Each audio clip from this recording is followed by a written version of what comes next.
Dale Van Alstyne. I'm the Director of Catering at the Holiday Inn Grand Island.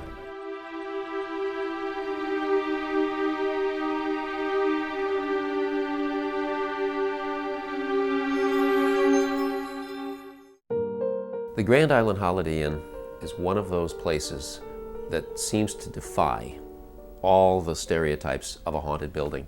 It's young, it's not built like a church, we don't know patterns of disaster on the site. In other words, none of the paranormal checklist, almost none of it fits the Grand Island Holiday Inn, except for the fact that it seems like they've got a great haunting going on up there.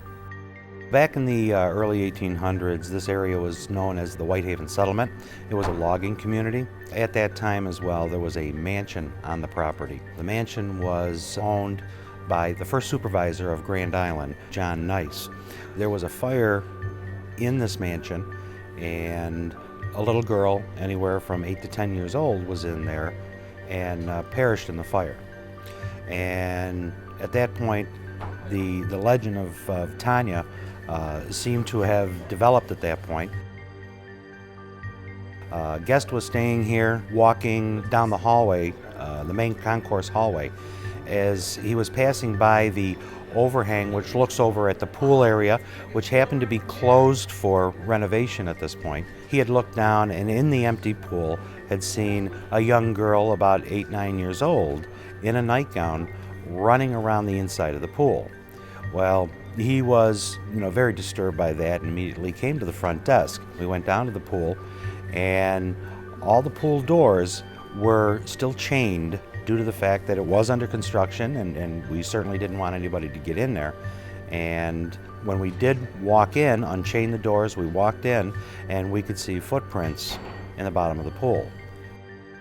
We had one guest staying in the hotel who woke up very early in the morning, probably about 6, 7 in the morning, to find his young son, about 8, 9 years old, playing with a little girl at the foot of his bed. At which time he was a little bit concerned, where did this girl come from and such. So he flipped the light on and was approaching her. She went into the bathroom at that point of the room, and when he went into the bathroom, there was no little girl in there, and his door was still locked from the inside.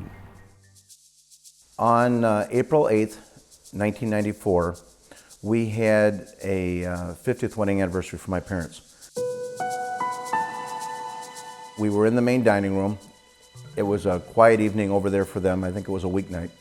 And the whole family was there. I've got 3 brothers and 2 sisters and their spouses and family. So what happens is we take pictures and the whole event goes on. I didn't see anything in the camera when I took the picture.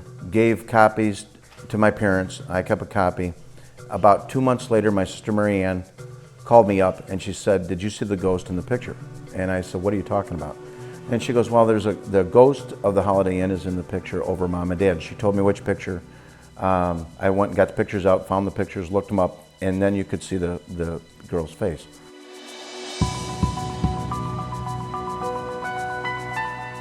My sister's neighbor, she lives out in North Boston, was one of the managers at the Grand Island Holiday Inn. She took the pictures over to him to take a look at it, and he freaked. He said, "This is the way this girl's been described." Everybody that's seen the picture that has been either at the Holiday Inn or worked at the Holiday Inn or whatever, who had any contact with Tanya, had said that was the picture that they saw, and that was the face that they saw. Since then, a lot of people have asked me, "Do you believe in ghosts?" And I said, "Well, I guess I believe in the possibilities of ghosts because it's unknown, so you can't say no." I've got a picture of one.